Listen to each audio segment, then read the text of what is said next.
तोर मयाम खोगे विसंगी का जादू कर डायरे रे। दिन रात तोर सुरता थे निंदिया मोर उड़ा डारे रे। पहली पहली जब देखे रहे वो हंसी तोर मन भागे रे रे।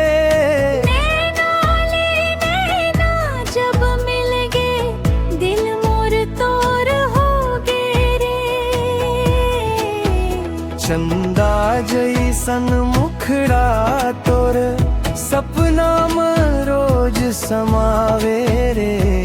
तोर बिना ए मोर संगे मन नहीं काबू आवे रे।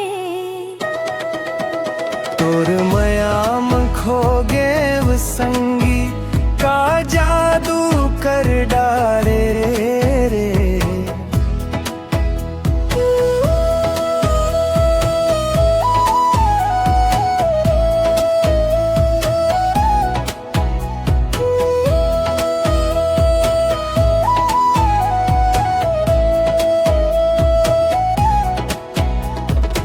सावन के रिमझिम पानी में तोर संग भिंजे बर चाहूं।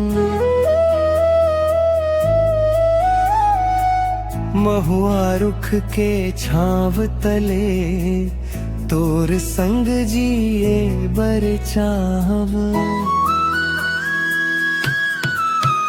बंसी के मीठा तान जैसे बोली तोर लागे रे। और जिंदगी के हर खुशी मन नाव तोर जगमगाए रे।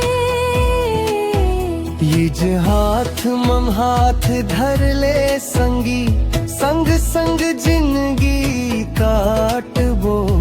सुख दुख के हर रत्ता मन एक दूजे के साथ निभाबो। तोर मयाम खोगे संगी